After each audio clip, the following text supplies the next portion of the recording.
नमस्कार। सामना सवालों का देख रहे हैं आप और मैं हूं सुंदर सोलंकी। सामना सवालों का करने के लिए आज हमारे साथ तैयार हैं आम आदमी पार्टी के वरिष्ठ नेता, राज्यसभा सांसद और हरियाणा के प्रभारी सुशील गुप्ता। गुप्ता सर, स्वागत है आपका। पहला सवाल ये है कि ये समझा जाता है कि सुशील गुप्ता जी की पैराशूट लैंडिंग हुई है राजनीति में। थोड़ा राजनीतिक सफर के बारे में बताइए। मैं दिल्ली विश्वविद्यालय छात्र संघ का चुनाव लड़ा, मैंने जी। एमएलए का चुनाव लड़ा, मैं दिल्ली यूनिवर्सिटी का एग्जीक्यूटिव काउंसलर रहा, विभिन्न कांग्रेस के अंदर मैं काफ़ी समय से रहा, परंतु 2015 के अंदर आम आदमी पार्टी के अंदर मैं आ गया था विधिवत तरीके से, तो 2017 में आया, परंतु 2015 के अंदर मैंने चुनाव पार्टी के देने के बाद भी मैं नहीं लड़ पाया। तो ऐसा नहीं है कि पैराशूट लैंडिंग हुई है। लोगों को लगता है ऐसा कि सुशील गुप्ता जी आम आदमी पार्टी से राज्यसभा के सांसद बने सीधे, और वो जो बीच का सफ़र था वो आम लोगों तक पहुंचा नहीं था। लेकिन अमूमन ये होता है कि जो संघर्ष होता है नेता का, वो सभी को दिखता नहीं है। अच्छा, एक बात बताइए, अगर राज्यसभा सदन की बात करें, आप काफ़ी समय से हैं, तो किस तरह के मुद्दे आपने उठाए सदन में? मैंने बेसिकली हेल्थ और एजुकेशन को तो मैंने सभी मुद्दे उठाए हैं। जी। किसानों पे जो एंटी फार्मर बिल बने उसके ऊपर पूरी मुखरता के साथ हमने पूरा संघर्ष राज्यसभा के अंदर किया। संसद के दोनों सत्रों का ज्वाइंट जो अभिभाषण राष्ट्रपति जी का हुआ, वहाँ पे हमने आवाज़ उठाई, नरेंद्र मोदी जी के सामने आवाज़ उठाई।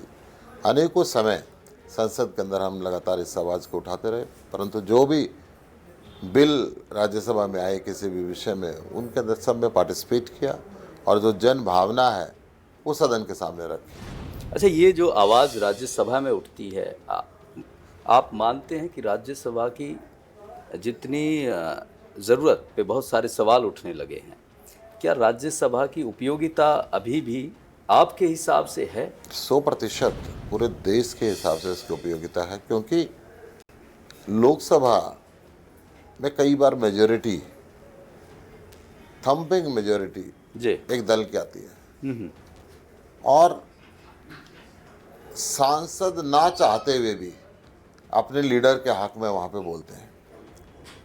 कई बार ऐसे कानून बन जाते हैं, बिना बहस के पारित हो जाते हैं, विपक्ष की आवाज़ उठ नहीं पाती।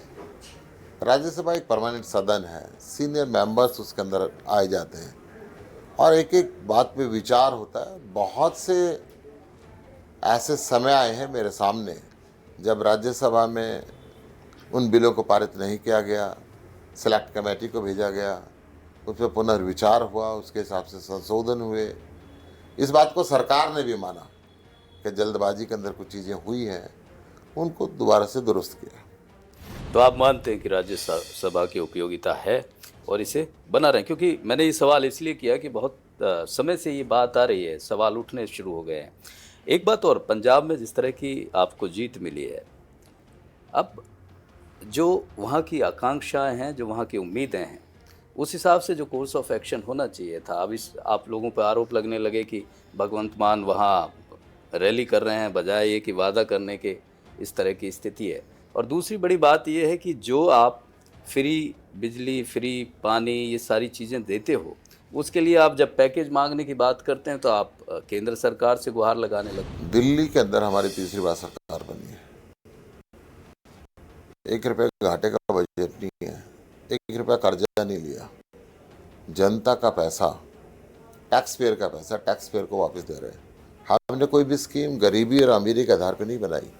पंजाब की बात यह है, पंजाब में अभी हमारी सरकार बने हुए महीना हुआ है जी। 1 महीने में 15 दिन का जो बजट अगर आता है कलेक्शन 16,000 करोड़ पे आती थी, जो 24,000 करोड़ पे आई है, क्योंकि हमने भ्रष्टाचार को वहाँ पे प्लग किया है। पहली कैबिनेट मीटिंग के अंदर हमने किसानों के लिए 101 करोड़ रुपए राशि रखी है, जो नरमे में सुंडी लगी थी उसके लिए। हमने पहली कैबिनेट मीटिंग के अंदर 35,000 अडोक कर्मचारियों को पक्का करने का रेजुलेशन दिया है, 25,000 नई सरकारी नौकरियां दी हैं, पेंशन 1 एमएलए 1 पेंशन का रेजुलेशन लेकर आए, कानून बनाया कि पूरे पंजाब के अंदर एक एमएलए को एक ही पेंशन मिलेगी। जो 6 से 7 पेंशन लोग ले रहे थे उनको बंद किया कि जनता का पैसा लूट में ना जाए। कर्मचारी तो एक पुरानी पेंशन के लिए चिल्ला रहे हैं, नई पेंशन उनकी बंद कर दी। एक भी पेंशन उसको नई नहीं मिलती, जितने पैसे वो देता है उसी का मिलता है जी। और एमएलए को 5-5, 6-6 पेंशन मिले। ये देश के अंदर कौन सा इंसाफ है? आम आदमी पार्टी ने राष्ट्रीय स्तर के ऊपर भी ये तय किया है कि हम एक ही पेंशन लेंगे। तो पंजाब के अंदर बहुत बेहतरीन फैसले आ रहे हैं। हमने मोबाइल नंबर, व्हाट्सएप नंबर जारी किया है। उस व्हाट्सएप नंबर के हिसाब से कोई भी व्यक्ति, कोई अधिकारी अगर रिश्वत मांगता है, काम करवा ले, उसकी ऑडियो या वीडियो हमें भेज दे तो हम उस पर एक्शन लेंगे। और यही कारण है कि पंजाब में रिश्वत अब लगभग बंद हो गई है। नहीं, आप भ्रष्टाचार इस तरह से हटाने की बात करते हैं, लेकिन जो लोगों को आप शामिल कर रहे हैं, जो आपका कारवा बन रहा है, उसमें इस तरह की चीज़ों को देखते हैं कि ये व्यक्ति पर इस तरह के आरोप पहले हैं कि नहीं है? 100% बिना कैसे सर्वे देखते के, हैं? बिना हम सर्वे कराते हैं, उस व्यक्ति के विषय में उस क्षेत्र में जाके बात करते हैं। और हमारे राष्ट्रीय संयोजक अरविंद केजरीवाल जी ने कहा है कि जितने भी लीडर हैं, अगर ये भ्रष्टाचार में लिप्त हैं, अगर ये अपराधी हैं या इनके चरित्र ठीक नहीं है, तो इनमें से किसी को भी ज्वाइन नहीं कराना, चाहे कोई कितना भी बड़ा लीडर हो। लेकिन एक बात बताइए, ये जो जादू है, जिस तरह से आप कह रहे हैं कि कारवा आपका आम आदमी पार्टी पर लोगों का लगातार भरोसा बढ़ता जा रहा है, वहाँ स्थिति देखें, चाहे वो उत्तराखंड की बात कर लें, वो यूपी की बात कर लें, ये स्थिति वहाँ ऐसी क्यों नहीं बन पाई? क्या कमी, क्या वजह रही? देखिए, बन जाएगी। अभी हमारी पार्टी को 8 साल हुए हैं जी। और 8 साल के अंदर तीसरी बार दिल्ली में सरकार है, पंजाब में पूर्ण बहुमत की सरकार है, हिमाचल के अंदर हम जीतने लग रहे हैं, यूपी के अंदर, उत्तराखंड के अंदर हमने लड़ाई लड़ी है। हम गुजरात के अंदर लड़ाई लड़ रहे हैं, गुजरात के अंदर सरकार बनाने की तरफ हम जा रहे हैं। आज तक इस देश के अंदर किसी भी क्षेत्रीय दल ने इतनी स्पीड से तरक्की नहीं करी। एक ही कारण है कि हम धर्म और जाति की राजनीति को छोड़ के काम की राजनीति कर रहे हैं और लोगों को काम की राजनीति पसंद आ रही है। नहीं, काम की राजनीति आप कर रहे हैं, वही है ना। दरअसल क्या है कि बीजेपी, या यूं कहिए कि आपके जो विरोधी हैं, वो समझ रहे हैं कि आप पंजाब में फेल हो जाएंगे। फेल हो जाने की वजह यही है कि चाहे वो वहाँ कर्जे की बात हो, नशे की बात हो, माफियाओं की बात हो, इस तरह के चैलेंजेस हैं वहाँ। और वहाँ जब आप बात करते हैं, इम्प्लीमेंटेशन की बात करते हैं, तो आप केंद्र की तरफ देखने लगते हैं। मतलब आपके पास अपना ऐसा रोड मैप नहीं है कि जिससे रोजगार पैदा हो, जिससे आय बढ़े प्रदेश की। वो क्या है? मैं आपको बता रहा हूँ जी। दिल्ली के अंदर भी यही कहते थे कि बस ये दोबारा नहीं आने वाले। दिल्ली की और पंजाब की परिस्थितियां बहुत अलग हैं। मैं आपको वहीं जा रहा हूँ जी। दूसरी बार आए तो उन्होंने कहा, तीसरी बार अमित शाह ने के गली में जाके पर्चा बांटा, नरेंद्र मोदी जी ने सभाएं करी, परंतु दिल्ली की जनता ने इनकी राजनीति को फेल कर दिया। पंजाब के अंदर भी यही बात है। पंजाब में आप ठीक कह रहे हैं, ये नशे का कारोबार छोड़ के गए, ये दुनिया भर का कर्ज छोड़ के गए, ये अपराध छोड़ के गए, ये बेरोजगारी छोड़ के गए। 1 महीना हुआ है सरकार बने हुए, 1 महीने के अंदर हमने रोजगार 35,000 परमानेंट किए और 25,000 नए रोजगार दिए। 1 महीने के अंदर लगभग 16,000 करोड़ रुपए एडिशनल पंजाब सरकार ने कमाए हैं। पुराना कर्जा है, पुराने कर्जे के लिए धीरे धीरे समय लगेगा।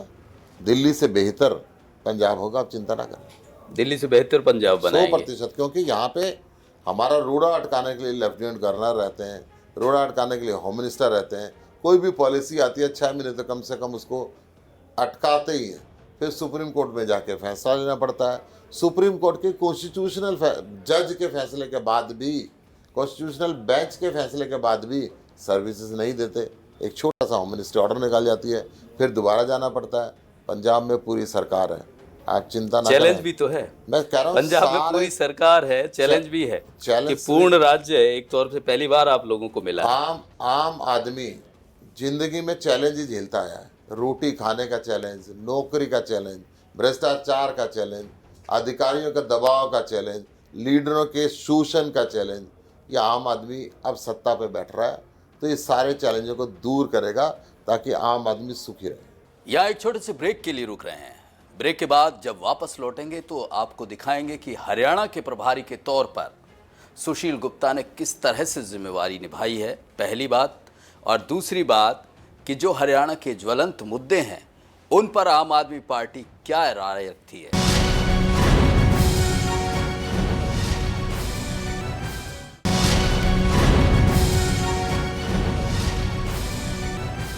ब्रेक के बाद स्वागत है आपका। सामना सवालों का देख रहे हैं आप, और सवालों का सामना कर रहे हैं आम आदमी पार्टी के वरिष्ठ नेता, राज्यसभा सांसद और हरियाणा के प्रभारी सुशील गुप्ता। गुप्ता सर, एक और बात, ये जो आम आदमी की सरकार है ना, वो लोगों को निकम्मा, निठल्ला और रोजगार ना करने पर आमादा कर रही है। ये आरोप भी लगातार लग रहे हैं। सभी ये कह रहे हैं कि आप फ्री में भोजन देना चाहते हैं, फ्री में लाइट देना चाहते हैं, फ्री में बिजली देना चाहते हैं, तो आम आदमी को तो काम करने की ज़रूरत ही नहीं है। और जब पैसे की बात आती है तो केंद्र सरकार की तरफ देखने लगते हैं। भारत सरकार कॉन्स्टिट्यूशन के हिसाब से चलती है। कॉन्स्टिट्यूशन ऑफ इंडिया में लिखा है कि हिंदुस्तान के अंदर शिक्षा बिजनेस नहीं हो सकता।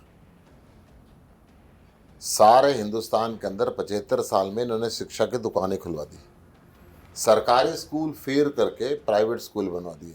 हमने सरकारी स्कूलों को बेहतर बना के लोगों को फ्री शिक्षा दी, तो क्या गलत किया? नहीं, सारे सरकारी स्कूल क्या सभी बच्चों को पढ़ा पाएंगे? इस तरह की स्थिति तो बने। It is mention in the right of education. तो दिल्ली में तो खूब प्राइवेट स्कूल चल रहे हैं। दिल्ली के अंदर बंद करवा दीजिए ना उनको। 3.5 लाख बच्चे प्राइवेट स्कूलों को छोड़ के सरकारी स्कूलों में दाखिल हो चुके हैं। आपकी सूचना के लिए मैं बता दूं, तो ये धीरे धीरे बंद करवा देंगे आप। 100% अपने आप बंद हो जाएंगे, क्योंकि दिल्ली सरकार जो अपना एजुकेशन बोर्ड बना रही है, उसके अंदर इंटरनेशनल बोर्ड की सभी की रिकॉग्निशन ले रही है। जो प्राइवेट स्कूलों में पढ़ने के बाद दुनिया भर के देशों के अंदर जाने के लिए आईबीएल का, टॉफिल का सारे एग्जाम देने पड़ते हैं। अब दिल्ली के सरकारी स्कूल में पढ़ेगा तो उसको और कोई एग्जाम देने की जरूरत नहीं पड़ेगी।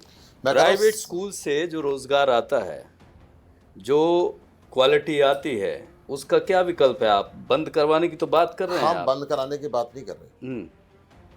दिल्ली के स्कूल एजुकेशन, आप कहते हैं कि बिजनेस है, आपको बता रहा हूं, ये अच्छी चीज नहीं है। प्राइवेट स्कूल, प्राइवेट एजुकेशन अच्छी चीज नहीं है। ये नहीं कहा कि प्राइवेट स्कूल एजुकेशन ठीक नहीं है। हमने कहा कि वो दुकान बनी है ठीक नहीं है। ये नॉन प्रोप्राइटरी नेचर का एफिडेविट देते हैं at the time of affiliation. ये कहते हैं कि हमारा प्रॉफिट से संबंध नहीं होगा। लाखों रुपए कैपिटेशन फीस लेते हैं, तब एक बच्चे को दाखिला मिलता है इन स्कूलों के अंदर। बट वो बच्चे लेते हैं जो दे सकते हैं, गरीबों के पास तो नहीं जाते। गरीब बच्चा भी ये समझता है ना कि ये स्कूल में ये इतने पैसे दे के पढ़ रहा, मैं नहीं पढ़ सकता। अरे हम सरकारी स्कूलों को इतना बेहतर बनाए कि गरीब बच्चा यह समझे कि मैं दुनिया के बेहतरीन स्कूल के अंदर पढ़ रहा हूँ। ये हमारी नीति है। ये अच्छी बात है, आप करिए। हाँ, ये कर रहे हैं ना जी, हम ये कर अच्छी रहे हैं। बात। और सरकारी प्राइवेट स्कूल पे लगाम लगा रहे हैं कि नताशा फीस वापस बढ़ती ना करे। हमारी पहली सरकार है जिसने करोड़ों रुपए हमारी सरकार से पहले जो फालतू फीस ली, तो वो भी हमने वापस दिलवाई। हमने पिछले 5-4 साल से फीस नहीं बढ़ने दी। क्यों लूट का धंधा बने? जब कॉन्स्टिट्यूशन में लिखा हुआ है, भारत सरकार के संविधान में लिखा हुआ है, दिल्ली सरकार के एजुकेशन एक्ट के अंदर लिखा हुआ है कि बिजनेस नहीं हो सकता एजुकेशन, तो अगर ये सेवा मान के चलाते हैं तो सबका स्वागत है। अगर व्यापार मान के चलाते हैं तो वो दुकानें बंद होनी चाहिए, कोई भी हो। और बिजली की बात करें, आप ये पानी की बात करें, हाँ, ये सारी बुनियादी चीजें बिल्कुल ठीक है। मैं आपको बता रहा हूँ, लेकिन आपके सवाल ये है कि इन लोगों को, जिसको खाना भी फ्री हो गया, बिजली पानी भी फ्री हो गया, उसके रोजगार की बात क्यों नहीं करते हैं आप लोग?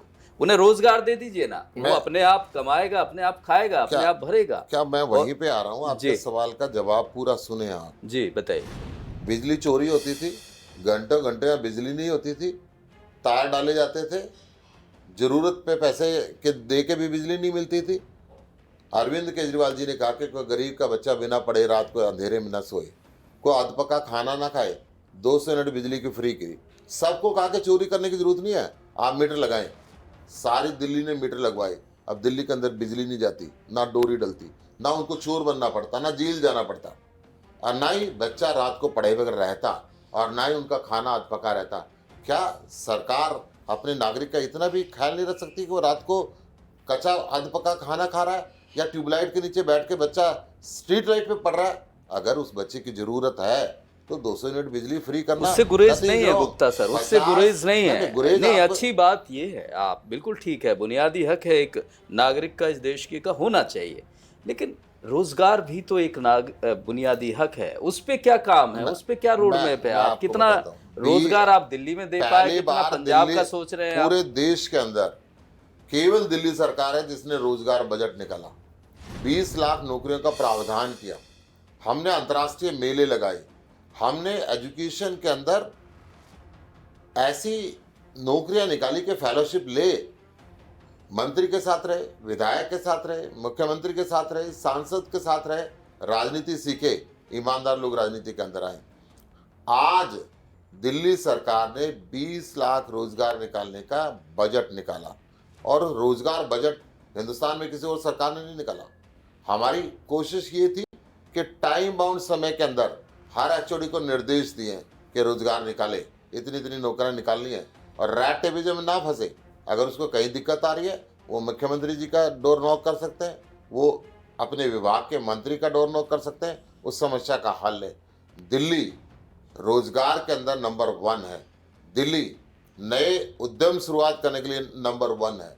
रैंकिंग दिल्ली की आज दुनिया के लोग तारीफ करते हैं, और यही पोजीशन पंजाब के अंदर ला रहे हैं। नहीं, बेरोजगारों की बड़ी लंबी लाइन है, बड़ी कतार है। आप सभी को सरकारी नौकरी या इस तरह की नौकरी नहीं दे सकते हैं, चाहे वो स्किल बनाने की बात हो, चाहे उनको इंडस्ट्री में एडजस्ट करने की बात हो। उस दिशा में क्या स्किल यूनिवर्सिटी हमने खोली, हमने इंडस्ट्रियल जो क्लस्टर्स हैं जितने भी, उनके अंदर लैंड यूज चेंज किया। हमने भारत सरकार को भेजा हुआ है, उसमें आईटी सेक्टर आए, उसमें ऑफिस आए, सारी दुनिया को इनवाइट किया है कि जब भी हमारा ये भेजा हुआ रेजोल्यूशन केंद्र सरकार पास करे, यहाँ पे लाइट इंडस्ट्री लगे, ताकि दिल्ली का एनवायरनमेंट भी ठीक रहे, दिल्ली के अंदर रोजगार भी मिले। और खुद सरकार 20 लाख नौकरियां निकाल रही है, ये पूरे देश के अंदर कहीं नहीं हुआ। 2 करोड़ नौकरियों का जुमला हर साल केंद्र सरकार ने छोड़ा, परंतु अरविंद केजरीवाल जी जुमलों की बात नहीं करते, हकीकत की बात करते हैं। हमने जो बात कही वो पूरी नहीं, इसलिए जनता भरोसा भी कर रही है आप पर। लेकिन सवाल ये है, आप हरियाणा के प्रभारी हैं, और जिस तरह से आते ही भगवंत मान जी ने चंडीगढ़ पर अपना हक जता दिया। SYL इतना बड़ा मुद्दा है प्रदेश के लिए, हरियाणा प्रदेश के लिए, उसे लेकर पंजाब सरकार बिल्कुल भी गंभीर नहीं है कि उस विषय को सुप्रीम कोर्ट की जो गाइडलाइन है उनको ज़मीन पर उतारा जाए। आप इस तरह से हरियाणा के लोगों से दुश्मनी लेके या उनके खिलाफ जाके कैसे पंजाब में सरकार बना रहे, मेरे इसका चला रहे हैं? पूरा जवाब सुनिए आप जी। 2015 में हमारी सरकार आई थी, हमने भ्रष्टाचार के विरुद्ध अभियान चलाया। इन्होंने एंटी करप्शन ब्रांच हमारे से छीन ली, इन्होंने सर्विसेज हमारे से छीन ली, ताकि भ्रष्टाचार पे लगाम ना लगे। फिर भी अरविंद केजरीवाल जी ने काम कराए। 2022 में पंजाब में हमारी सरकार आई, सरकार आए हुए महीना भी नहीं हुआ था, 15 दिन भी नहीं हुए थे, इन्होंने चंडीगढ़ से पंजाब सरकार के रूल्स को विड्रॉ कर लिया। अरे, जब कांग्रेस थी तब आपने विड्रॉ नहीं किया, जब भारतीय जनता पार्टी थी तब आपने विड्रॉ नहीं किया। अब मैं इनके दोहरे चरित्र की बात बताता हूँ। केंद्र के अंदर कांग्रेस की सरकार रही, हरियाणा में 10 साल हुड्डा की सरकार रही, उस समय पंजाब में कांग्रेस की सरकार रही, परंतु इन्होंने ना SYL का मुद्दा हल किया, ना चंडीगढ़ का मुद्दा हल किया। तीनों जगह इन दोनों की सरकार थी। ऐसे बीजेपी की भी केंद्र में आज सरकार है, हरियाणा में भी सरकार है। वैसे तो कैप्टन साहब भी बीजेपी के ही थे, बाद में इन्होंने सिद्ध कर दिया, और इससे पहले अकाली दल की और बीजेपी की साझी सरकार रही।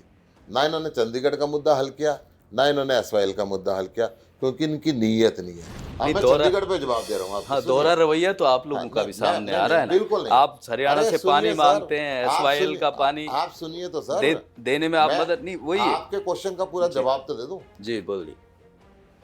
अभी जब चंडीगढ़ के विषय में प्रस्ताव पारित हो रहा था, कांग्रेस के एक विधायक ने पंजाब के अंदर उस रेजोल्यूशन के पक्ष में वोट दी कि हम चाहते हैं चंडीगढ़ पंजाब का हो। भारतीय जनता पार्टी के एक विधायक ने बायकॉट किया, उसका विपक्ष नहीं किया। नहीं, पंजाब का क्यों हो चंडीगढ़, ये बताइए। मैं इनका दोहरा चरित्र बता रहा हूँ आपको। नहीं, आपका भी दोहरा रवैया सामने आ रहा है ना। मेरा सवाल का जवाब तो पूरा देने दो, आप सुनिए तो। जी बताइए। हरियाणा के अंदर जो कांग्रेस के विधायक वहां पे वोट दे रहे थे, उस रेजोल्यूशन के पक्ष में चंडीगढ़ पंजाब का होना चाहिए, यहाँ पे वो निंदा प्रस्ताव पारित कर रहे थे। बीजेपी के विधायक जहां पे बायकॉट कर रहे थे, यहाँ पे उस रेजोल्यूशन के पक्ष में नहीं, निंदा प्रस्ताव पारित कर रहे थे। तो दोहरा चरित्र हुआ ना। मैं खट्टर साहब से ये कह रहा हूँ कि आप 20,000 करोड़ रुपये मांगे और चंडीगढ़ पे अपना अपना हक मांगे। ये निंदा प्रस्ताव पारित करने से लोगों को चंडीगढ़ नहीं मिलने वाली, निंदा प्रस्ताव पारित करने से 20,000 करोड़ रुपये नहीं मिलने वाले। क्यों हरियाणा की राजधानी दूसरे प्रदेश में हो, क्यों यूपी की राजधानी पंजाब की राजधानी दूसरे प्रदेश में हो, अपने अपने प्रदेश में हो। सुशील गुप्ता जब हरियाणा के लोगों के बीच जा रहे हैं या जाएंगे चुनाव में तो क्या कहेंगे, कौन सी राजधानी होगी, SYL का पानी कैसे लाएंगे? मैं वही बता रहा हूँ जी, मैं वहीं पे पहुंच रहा हूँ, मुझे पहुंचने दो जी। आइए। सुशील गुप्ता ये कह रहे हैं 2024 में हरियाणा में भी हमारी सरकार होगी, पंजाब में हमारी सरकार है, चंडीगढ़ का मुद्दा हम बातचीत करके हल करेंगे। 2024 में दोनों चंडीगढ़ हरियाणा को दे देंगे, क्या करेंगे? चंडीगढ़ 20,000 करोड़ रुपए हम लेंगे, 20,000 करोड़ रुपए पंजाब को दिलाएंगे, अपनी अपनी राजधानी बनाएंगे। चंडीगढ़ साझेगा। कहाँ का सोचा है आपने राजनीति राजधानी बनाने का? हरियाणा की जनता से पूछेंगे, जो उनसे जिले में हरियाणा की जनता कहेगी उस जिले के अंदर बनाएंगे। दूसरी बात, सुशील गुप्ता दूसरी बात, हरियाणा के प्रदेश प्रभारी आम आदमी पार्टी के, वो चाहते हैं कि चंडीगढ़ पंजाब को दे दिया जाए। बिल्कुल नहीं चाहते। चंडीगढ़ के ऊपर आधा आधा हक हरियाणा और पंजाब का है। खट्टर साहब से भी कहूंगा ये रेजुलेशन पास करें, निंदा प्रस्ताव पारित ना करें और 20,000 करोड़ रुपए केंद्र सरकार से मांग के अपनी राजधानी बनाए। क्यों केंद्र सरकार की भीख मांगते रहे? दूसरी बात, तो हरियाणा की जनता तो ये सोचेगी कि आम आदमी पार्टी आ रही है तो पहले उनकी राजधानी ले जाएगी। राजधानी बनाएगी, ले जाएगी नहीं। अभी तक किराए की राजधानी में है, अपनी राजधानी बनाएंगे, किराए की राजधानी के अंदर नहीं रहेंगे। समझता है कि चंडीगढ़ उनकी राजधानी है। हम वायदा नहीं कर रहे, गारंटी दे रहे हैं। 2024 में हमारी सरकार आ रही है, 2025 में हरियाणा के हर खेत के डोले के ऊपर पानी आएगा, हर खेत को पानी मिलेगा। 65% इंटरनेशनल ट्रीटी के हिसाब से इस देश का पानी पाकिस्तान में बह के जा रहा है। इनकी नीयत नहीं है वो पानी यहाँ ले आए, इनकी नीयत है कि लोग लड़ते रहे, पानी के बिना परेशान होते रहे। आम आदमी पार्टी की सरकार ये काम करेगी। मैं गुप्ता जी सीधा सा सवाल पूछ रहा हूँ, आप हरियाणा की जनता के बीच जा रहे हैं, चुनाव में आप जाते हैं, तो कैसे कहेंगे कि SYL का पानी आप दिला नहीं पा रहे? पहली बात। और दूसरी बात, आप उनकी राजधानी छीन रहे हैं। मतलब आप ये चाह रहे हैं कि 75 साल हो गए, 50 साल हरियाणा पंजाब को बने हुए अलग हो गए, ये 50 साल में फैसला नहीं कर पाए। आम आदमी पार्टी से इतनी भारी उम्मीद रखते हैं कि 15 दिन में फैसला कर दे। नहीं, ये तो आप ये समझिए, अगर जनता के साथ साथ पत्रकारों की भी ये उम्मीद है तो मैं आपको बधाई देता हूं। नहीं, आप ही खुद कह रहे हैं बड़ी तेजी से पहुंचने वाली, लोगों का भरोसा जीतने वाली आपकी पार्टी है। हाँ, तो इतना तो भरोसा किया जा सकता है कि जो 50 साल से सॉल्व नहीं हो रहा है। आपने देखिए एजुकेशन में आप जिस तरह से दावा कर रहे हैं, रोजगार में, यही तो चमत्कार किए हैं, तो यहाँ नहीं कर सकते? ये चमत्कार कह रहा हूँ ना जी, मैं वायदा नहीं कर रहा, हम गारंटी दे रहे हैं। 2025 के अंदर हरियाणा के हर खेत के डोले पे पानी जाएगा, आम आदमी पार्टी सरकार देगी। इन्होंने जो 50 साल के अंदर काम नहीं किया। दिल्ली अफेक्ट होगी इससे? आप जिस तरह से पंजाब का पक्ष लेंगे, नॉट एट ऑल। पानी आप हरियाणा से कहते हैं कि पानी नहीं दे रहे हैं, अब जब वहां से पीछे से पानी उसको आके नहीं मिलेगा। आप ये ना समझे कि आपके शब्द में बोल पाऊंगा। नहीं, मैं शब्द तो अपने ही बोलूंगा, मैं तो शब्द तो मैं अपने ही बोलूंगा। बिल्कुल बोलिए। मैं उन्हीं लोगों की बात कर रहा हूँ जो इस तरह ये सारी बातें पब्लिक डोमेन में होती हैं, ये सवाल हैं जनता के। तो मैं सवाल का जवाब दे रहा हूँ जी। जो मुद्दा ये 50 साल में हल नहीं कर पाए, उस मुद्दे को हम 2024 में सरकार बना के 2025 में हल कर रहे हैं और हर खेत को पानी दे रहे हैं। ये हमारी गारंटी है। 2024 में हल हो जाएगा, 2024 में हमारी सरकार आ जाएगी और 2025 में पानी हरियाणा के हर खेत को मिलेगा। जो ये 50 साल में नहीं दे पाए तो वो काम हम करें। 2024 में फेस कौन होगा हरियाणा में?